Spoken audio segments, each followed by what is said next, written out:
Hi everyone, I'm here to tell you another story for Quattro Minuti con Casanova. I am inside the Hotel Monaco, but that's what it is today. In the past, it was the house of Marco Dandolo, and this location is right on the Calle Vallaressa, just a couple minutes walk from the Teatro San Moise. So back in Casanova's day, people would go to the theater during the intermission or even before and after the theater.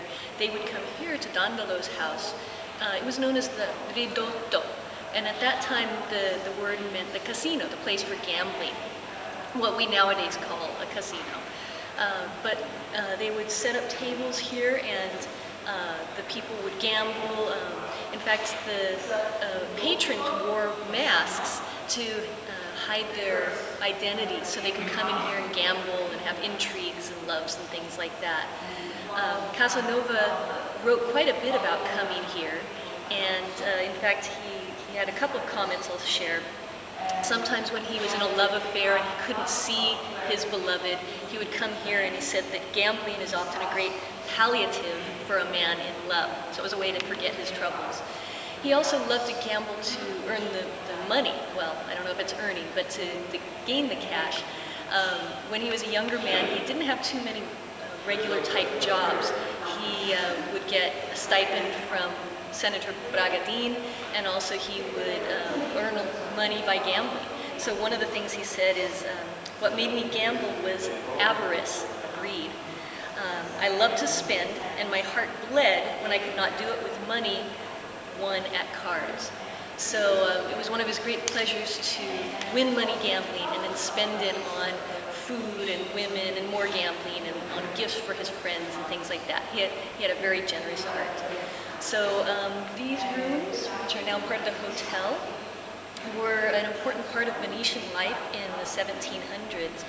And in fact, though so many people were gambling so much that the state decided to close all of the gambling houses, and that was on November 27th, 1774. Families were actually bankrupting themselves from gambling so much, so the state finally said, enough, we're closing things down. Of course, it was still the house of Marco Dandolo, but they said no more gambling. So I'll take the camera now and show you a couple of the rooms. This was the main room. There are a number of small side rooms. Casanova said there were 10 rooms for gambling. There was also one room known as the Chamber of Sighs. So if someone was tired, they could go rest, or if they had just lost a lot of money, they could maybe cry a little into their handkerchief. I don't know which of the 10 rooms here was the Chamber of Sighs, but I'll show you a couple more of the rooms.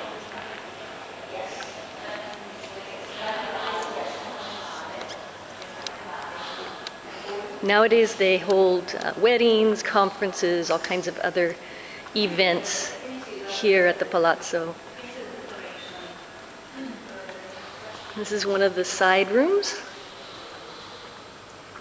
Perhaps this was the Chamber of Sighs, where people could come worry about the money they had just lost and how they were going to tell their spouse, and into another room. So this kind of winds around, and there's a number of rooms like this here at the Hotel Monaco, formerly the Ridotto.